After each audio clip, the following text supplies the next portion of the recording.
MP3s, where you're growing your mind. Teacher and I put at least 5% of that, but just 2% for purposes, for extra learning and reading. And generally, the more expensive a material, the more value it is. In 1980, I bought 4 books. Each book cost me $500 a book. That worked out to be 10 years of my earnings. But I had money that I'd saved. I pulled that money and I bought these 4 books. It was an option, Bishop, to buy a car, a second-hand car, or to buy these 4 books. Now, I was working at the time. I really needed a car. But there was something inside of me that said, Tudor, if you buy these books, what's in these books will cause you to drive for the rest of your life. And if you buy this car, you'll be walking for the rest of your life. So I paid $2,000 for 4 books. And they've changed my life completely. From that point in 1980, I was on the road to becoming successful and wealthy. You need a financial plan. 3%, 2% goes towards, 3% must go towards your children's college. Especially when you start working, you're not married, you don't have kids, that's the time to put money towards children's higher learning. It becomes a part of your culture. So in actual fact, sisters and brothers, before you have paid your rent, before you've paid utilities, before you paid for food, before you paid for clothing, before you paid for anything, 35% of your money is already allocated. All you have is 65% of your money left. And we have proved that you can become wealthy on 65%.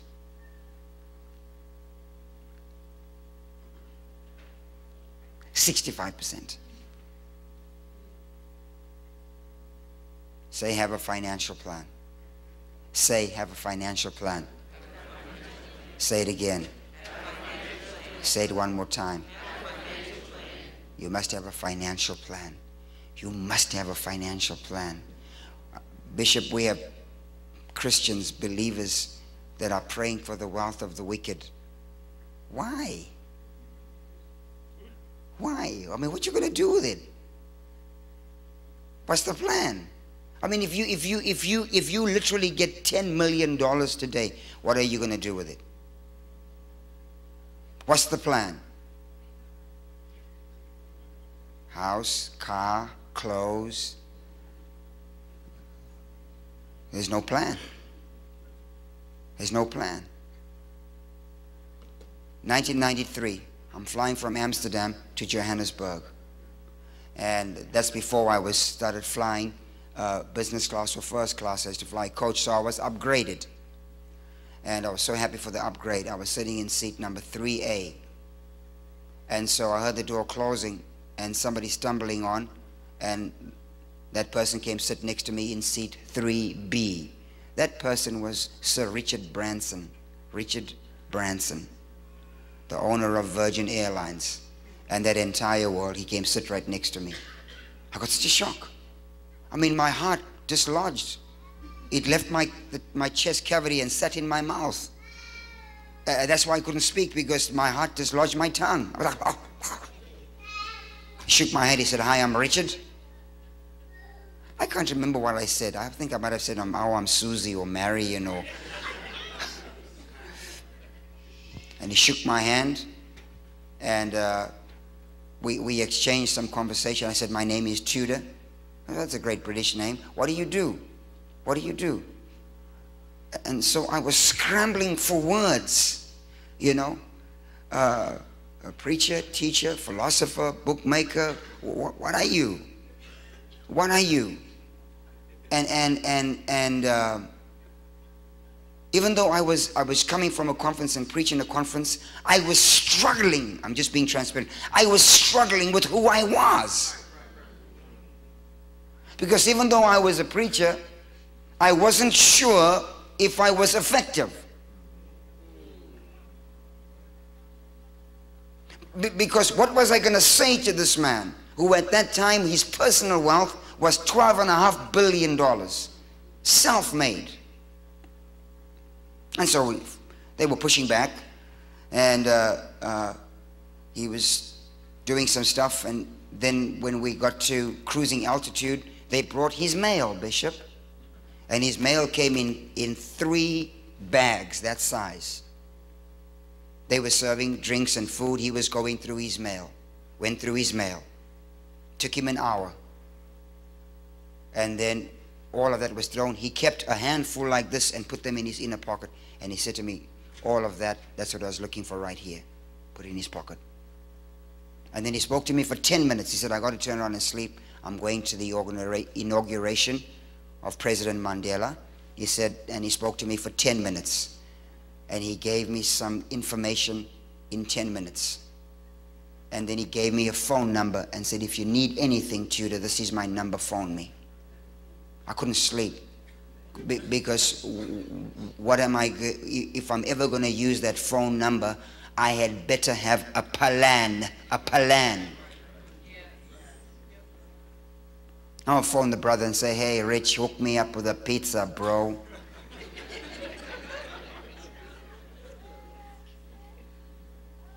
And I'll be extremely honest with you. I'll be extremely honest with you. That encounter was 19 years ago. And just 2 years ago, I came up with a plan that is worthy to present to Richard Branson. With budgets, with staffing, with competence, with direction, and with a future. It took me that long to figure some things out. You need a plan. And you need to work on that plan. So Cheech and I started working on our plan in 1982. In 1982. That plan has included the success of our kids going through college. That plan has succeeded, and we adopt the same principles in our church. Our church, for our church to run, is about $3.5–4 million American dollars a year. It's moderate. For Africa, it's pretty good. It's moderate. I wish it was more. And we have 75 employees. But if we never took an offering for 1 year, for a solid year, we could pay for everything. Because with our financial plan as a church, with everything we do to keep every light on, every missions program going, all of our travel and all of that, our financial reserve in cash is over a year deep. We're over a year deep. It's a plan. It's a plan. Tell somebody you need a financial plan. Please say that. I hope I'm not sounding like I'm condescending, like I'm some smart donkey from somewhere. Let's now talk about leadership.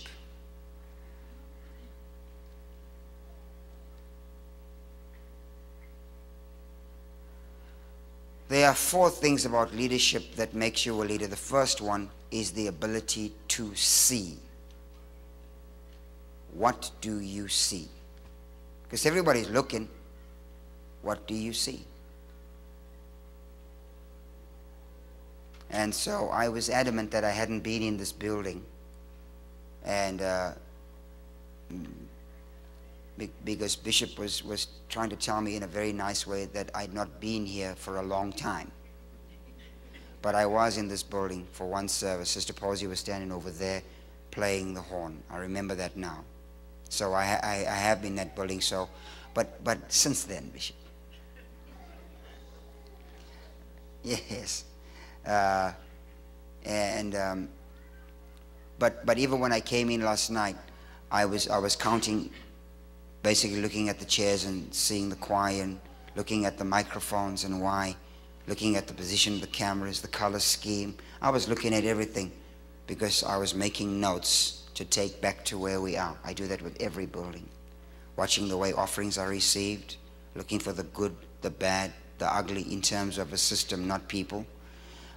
Looking for how people, you know, you can usually tell a people by the expression on their face, whether they're being hammered, beaten to the ground, motivated, da da da. So I'm kind of like looking. I just say this publicly. I'm just concerned that Bishop Posey was praying for everybody. We got to preserve him. When I was in Korea, they don't even allow people to touch Dr. Cho's clothes because they want him to live 100 years old. They said even if you touch a person's clothes, you're taking life out of them. So it just depends how long you guys want your bishop here. So some of you have to up your game, put him on a chair, let him put his hands up, and you all pray for the people. Hallelujah, Bishop. I'm not even looking at you. Amen. I'm not even looking at you. I'm not even looking at you. Because you can't touch everybody. And you got people who are undisciplined who will come for prayer every week.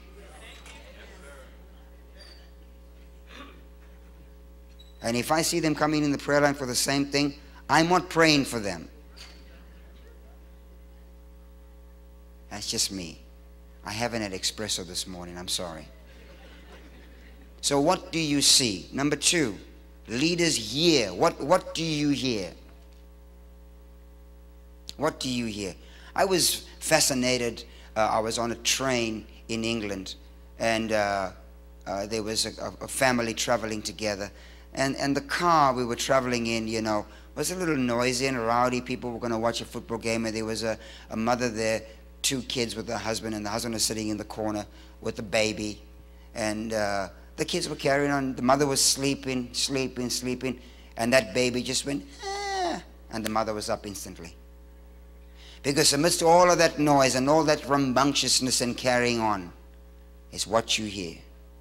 Mom heard that baby and responded to that baby immediately. What do you hear? In this message, what do you hear? In Columbus, what do you hear? In the United States, what do you hear? In the world, what are you hearing? How is your ear tuned? What are you akin to? Successful leaders hear the right sound. When you hear the rustling of the mulberry trees, when the wind is in the leaves, when you hear that, that's the time to go to battle. So leaders hear differently. And number 3, what stirs you the most? What makes you angry as a leader? For me, Bishop, what makes me angry as a leader is poverty. Poverty makes me angry. When I see it, I get angry. I was in Malawi some years ago, and the church we were in was, the building we were in was half the size of this hall, and they packed in 2,000 people. I mean, that's African style. It's like people on top of people. And they brought the offering baskets for offering, and they were small little things the size of my hand. They were made of, you know, somebody had taken their time to weave a little basket. It was quite cute. And they brought that silly little thing there for an offering for 2,000 people. I said, you people are crazy. I took that thing and stomped on it. I looked like I was so rude and unmannerly, and that's not my character. And in demonstration, I tore that thing up and I said, you're not going to prosper with this. Because the life expectancy of women in that part of the world, 37 years old. Females becoming mothers between 12 and 13, grandmothers by the time they're 28. By the time they're 37, there's nothing to live for. And it's because of poverty. The same females walk several kilometers to pick up sticks, carry water, cooking food on wood stoves. Just horrible, horrible, horrible life. Sexually transmitted infections. The killer one is AIDS. And it's all because of poverty. Education is free for women in Malawi, but hardly any of them go to school because poverty is the #1 killer. Not AIDS, not malaria, not a lack of immunization. It's poverty. So poverty makes me angry. That's why we have constructs in our ministry to alleviate poverty. I was hoping Dr. Tendai would be here. He is working with a multi-million-dollar structure for empowering women in small business. You know why there's crime in our cities? It's poverty. It's poverty. You know why you got Flavor with all of that stuff in his mouth on TV? Because it's poverty. There's a group of people that are in poverty that empower that rubbish. All of the stuff you see on TV, this stuff, Bootylicious, that's poverty.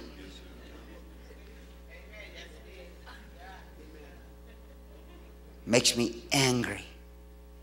Did you see all the little storefront churches with all the wannabe preachers, $2 preachers? That's poverty. It's poverty. They won't submit to a system, so they want to go start their own church to milk a handful of people who are stupid enough to go there. It's poverty. It's poverty. And it makes me angry. What stirs you? What stirs you? Number 4, every leader has a shift mechanism. A shift mechanism. A day when you say, like Scarlett O'Hara in Gone with the Wind, I'll never, never, ever go hungry again a day in my life. Where did the shift come for you? Where did the shift come from? When did you get sick and tired? Every leader has a shift moment. A shift moment. Mine came just before just after Cheech and I got married. Had no motor vehicle. I had to borrow a bicycle. I'm riding my bicycle, going to see the bank manager. I needed some money to help us, and he said to me, "Don't be late, Tudor," because I used to work in that bank. And there was a borrowed bike, a lady's bike. I fell off the bike. The chain broke, tore up my best suit, crease on my hands. And my cousin, who had just bought a new car, saw me on the floor, came and laughed at me, and I stood there crying. I stood there crying, a grown man boo-hooing. And I made a vow that day. This will never happen to me ever again. And that day I made up my mind, I will be rich. Every leader has a shift moment. Ask Moses. Ask Moses. He had a shift moment. Joshua had a shift moment. Every leader has a shift moment where it changes the trajectory of your life. And number 5. Every leader develops a pattern for the way things are done. So if I want to know Bishop Posey, I just got to come into his world. Just come into his world. Observe the secretaries. Observe the way the church is. What you see here is at his house. What you see on his desk is at his house. You look at a person's car, I can tell you what's at their house. Because everything you are is an extension in things you do. You open the trunk of my car, you won't find a speck of paper.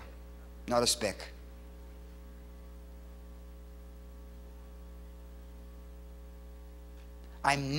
Sherry, I'm a naturally untidy person. I'm naturally untidy. If I open my suitcase, Sister Posey, stuff just falls out everywhere without my permission. I'm just naturally untidy. I don't know why. Chi-Chi is naturally tidy. She's a better person than me in more ways than one. And so, for me, I spend time, and it doesn't take long, son. I spend time with my wardrobe. My wardrobe is color-coded. I learned that from Chi-Chi. Blue shirts here, purple shirts here, da-da-da-da-da. My shoes are placed in certain order. I am a runner, and I have a ridiculous number of running shoes. I have 35, 36 pairs of running shoes. And they are all different versions of orange for some reason. But the thing is, I have to do it because I'm naturally untidy. I'm naturally disorderly. And so I've had to change my pattern. Every leader has a pattern. Look at the Old Testament. It's the altar, the brazen altar, the laver, candlesticks, table of showbread. It's a pattern. And every time they go to the next place, they don't change the order. Think, man, I think we just put the Ark of the Covenant right here by the door. You know, it save us having to walk all that distance. We just put it by the door. No, every leader has a pattern.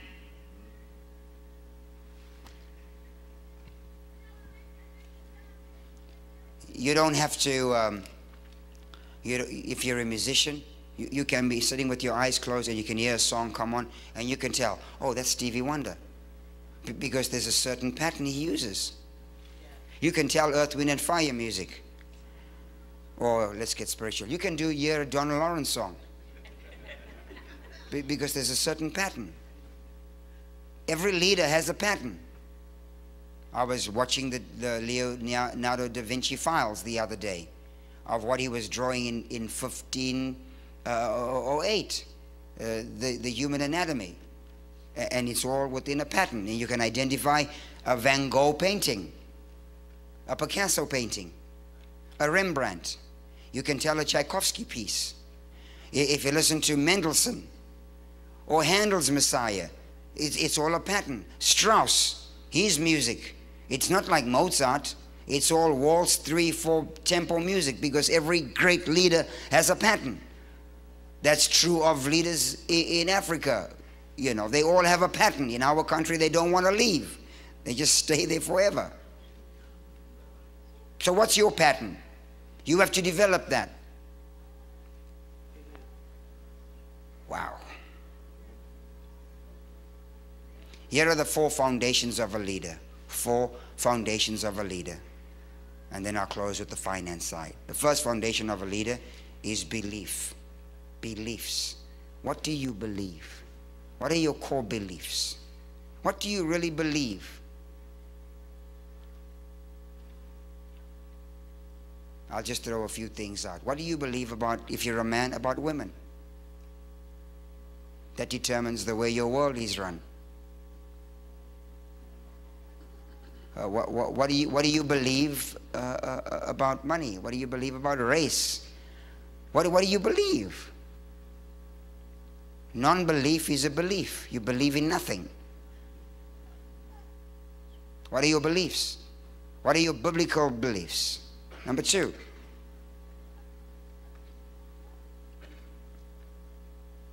Wisdom.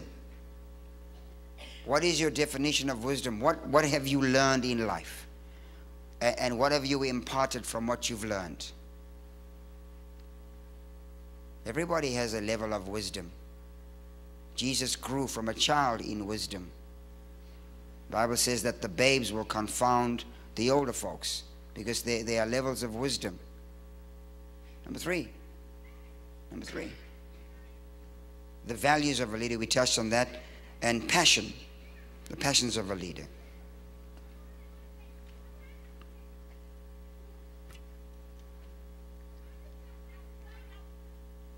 When you work with somebody that comes into the house, like the prodigal son, that comes into a system of privilege, and they never understand the value of a hard-earned dollar, it's very hard to explain to your son what it took for you to get here. You see it in the neighborhoods, you know, toys in bicycle on the lawn, toys thrown everywhere. You know, you walk into a house, the PlayStation is just thrown there, because the kids don't realize what it took to get there, because there's a diminishing of value systems. And so all of life, please listen to me, all of life is built on a reward system. Everything is a reward system. If you are faithful with a little, you get much. Faithful with another man's, you get your own. And so in the 21st century, the reward system is never really applied. And so people then get rewarded by going to jail, because they get paid for the wages of sin. It means you earned it, you're getting paid, is death. And so in our system, we have to set up a value system where there is a reward system. On the top of the reward system in terms of your success as a person, the highest seed a person can sow is honor. There's no greater seed than the seed of honor. No greater seed. There is no greater seed than honor. And we live in a society that shows the most dishonor. I get a little, personally, a little horrified, you know, even in a country where you enjoy your freedoms, freedom of speech and expression and all that. But, you know, President Barack Obama right now, I mean, the networks are tearing him to shreds. And yes, you know, I mean, maybe there are a few things that he should be doing, whatever those are. You know, I can't say because I don't spend 10 seconds in his life, you know. But in some news outlets, they definitely cross the line because they move away from issues and start insulting. And that's a lack of honor. It's a total lack of honor. We live in a society where there's no honor. So if you're going to be successful and receive rewards, honor must be in there. All failure can be traced to dishonor. All success is because you honored something, someone. If I dishonor the law of gravity, I'm going to break my neck.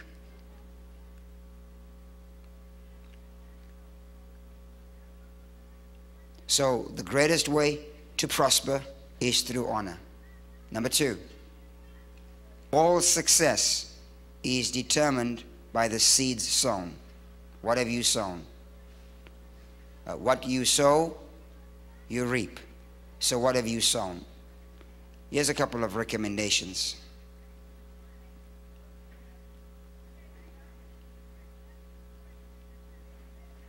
Here's a couple of recommendations.